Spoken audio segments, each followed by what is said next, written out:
तर विधिमंडळाच्या आवारात आज आणखी एक भेट झाली। विधान भवनाच्या पायऱ्यांवर एकनाथ खडसे भाजपच्या आमदारांना भेटले। आता सध्या भाजपचं काय चाललंय याची चर्चा सुरू झाली आणि मग खडसेंची खतखत पुन्हा एकदा बाहेर आली। आमच्या कॅमेऱ्यामध्ये हे सगळं रेकॉर्ड झालेलं आहे, पाहूया नेमकं काय घडलं।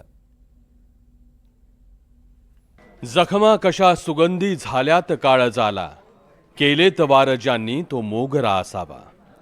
माथ्यावरती नभाचे ओझे सदा इलाही, दाही दिशा कशाच्या हा पिंजरा असावा।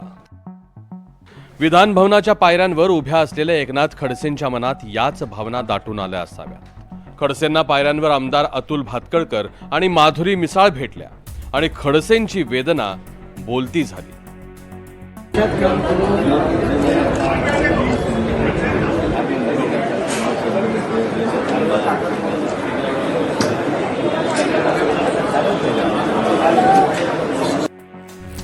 खडसेंची खदखद अतुल भातखळकर आणि माधुरी मिसाळांनी ऐकून घेतली। एकनाथ खडसे 1980 पासून भाजपचे ज्येष्ठ नेते। मनोहर जोशींच्या आणि देवेंद्र फडणवीसांच्या मुख्यमंत्रीपदाच्या कारकिर्दीत मंत्रिपद उपभोगली। 1990 पासून आमदार आणि आता विधान परिषदेचे आमदार। विरोधी पक्षनेते पदाचाही अनुभव।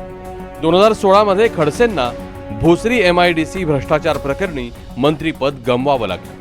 त्यानंतर फडणवीसांवर ताशेरे ओढत खडसेंनी 2020 मध्ये राष्ट्रवादीत प्रवेश केला। राष्ट्रवादीकडून एकनाथ खडसेंना विधान परिषदेची आमदारकी मिळाली, मात्र खडसे राष्ट्रवादीत फारसे रमलेच नाही। 2024च्या लोकसभा निवडणुकीआधी रक्षा खडसेंना पाठिंबा देत खडसेंनी भाजपचं काम केलं। खडसेंना घरवापसी करायची आहे, मात्र खडसे सध्या वेटिंगवर आहेत। खडसेंनी काही दिवसांपूर्वी दिल्लीत अमित शहांची भेटही घेतली, मात्र प्रवेशाचा मुहूर्त काही निघाला नाही। हे वेटिंगवर राहणंच खडसेंचं खरं दुःख आहे।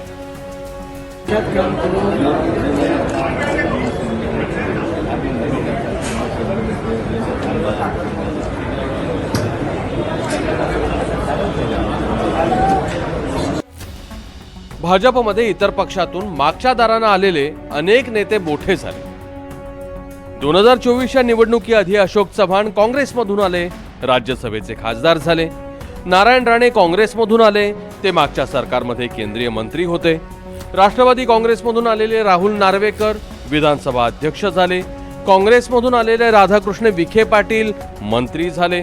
राष्ट्रवादीतून आलेल्या चित्रा वाघ यांना महिला मोर्चाचं अध्यक्षपद मिळालं। राष्ट्रवादीतून आलेले प्रसाद लाड आणि मनसेतून आलेल्या प्रवीण दरेकरांना विधान परिषदेची आमदारकी मिळाली। त्यासह पक्षात विविध जबाबदाऱ्याही मिळाल्या। यंदाच्या लोकसभा निवडणुकीत भाजपनं तब्बल 116 आयात उमेदवारांना संधी दिली होती। ही सगळी खडसेंची सल आहे। आता विधान भवनाच्या पायऱ्यांवर खडसेंनी मांडलेलं हे गारहाणं पक्षश्रेष्ठींपर्यंत पोहोचणार का?